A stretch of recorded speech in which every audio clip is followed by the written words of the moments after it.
C'est parti pour la création de notre contexte. Donc on va dans le contexte ici, on va l'appeler dashboard context.js. Hop, très bien. Et ici, tac, on va pouvoir commencer en faisant import React. On va vouloir créer un contexte, donc on va prendre create context et use state from React. Ok.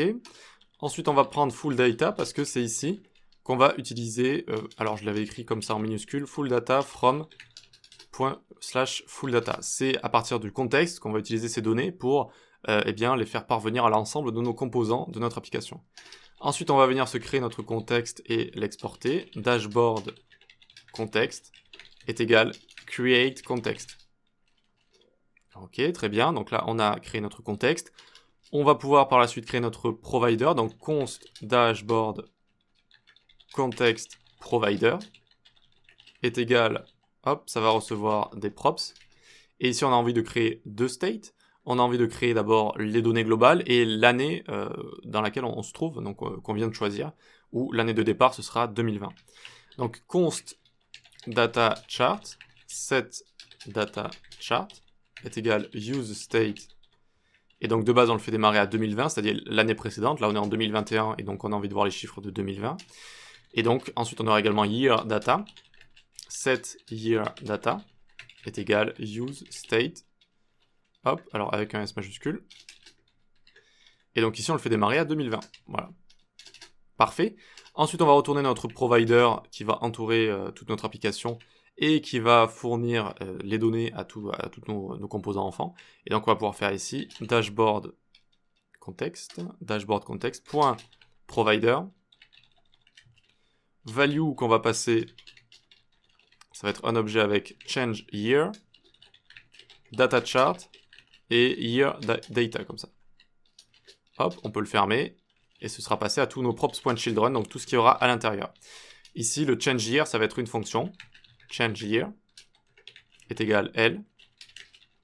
Et donc, dès qu'on va appuyer sur un changement d'année ici, d'accord, ça va trigger comme ça notre change year, et à chaque fois, ça changera set data chart et set year data, comme ça et comme ça, avec e.target.value. Tac, ici et ici, full data de l.target.value. Donc dès qu'on clique, ça changera l'année, ça changera également les données ici, donc full data. À chaque fois, ce sera 2020, 2019, 2018, etc. Donc ça mettra à jour tout ça. Ok, maintenant qu'on a ça, on va pouvoir l'importer dans notre app.js pour l'entourer avec. Donc ici, import dashboard context. Alors, dashboard ici. Context provider from ./context / dashboard context ici.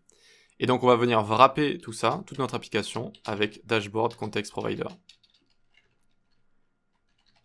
Hop là, voilà, super.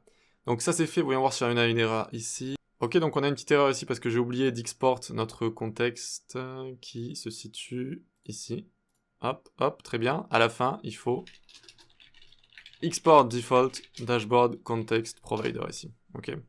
On aurait pu également l'export default depuis ici. Donc c'est bon, on n'a plus d'erreur directement. Parfait, on va pouvoir repasser à dashboard finance du coup.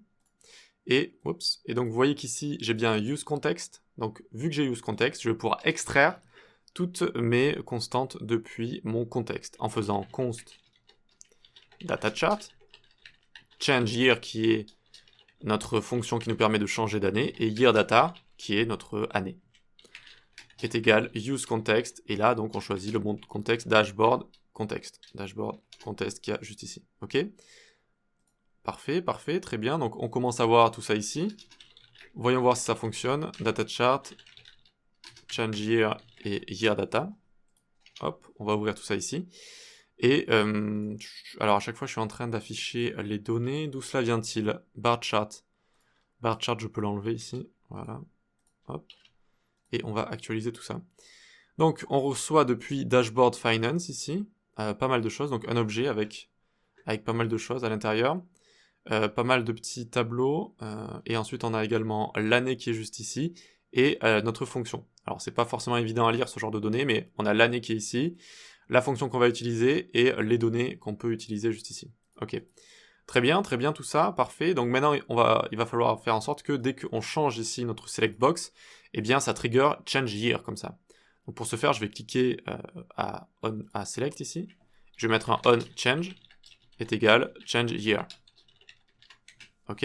Donc typiquement, j'ai juste lié ça juste là.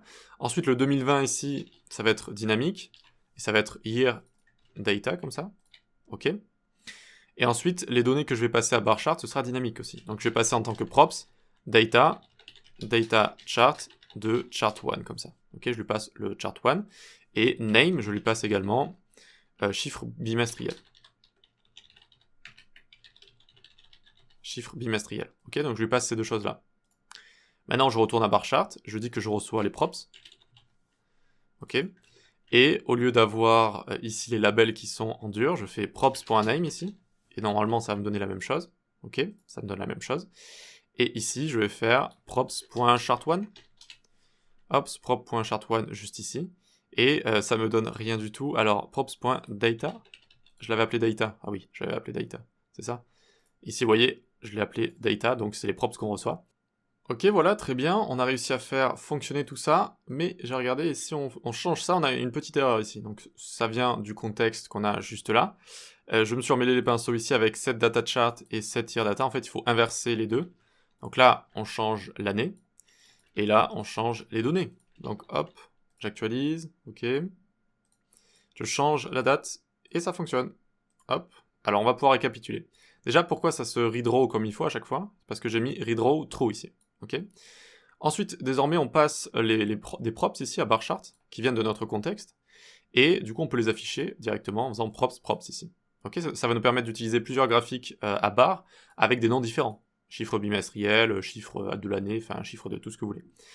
Très bien, donc tout ça vient de notre contexte. Ok, donc on utilise notre contexte ici, on en extrait les données qu'on veut, on affiche l'année. Donc regardez, si je change également, l'année change ici aussi alors que j'ai rien touché. Hop, hop. Et donc, quand on change également notre select, ça va trigger notre fonction qui se trouve juste ici. Voilà.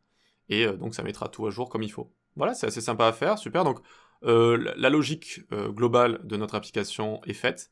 Maintenant, on va voir comment rajouter d'autres charts. Et puis voilà, tout simplement. Allez, à tout de suite.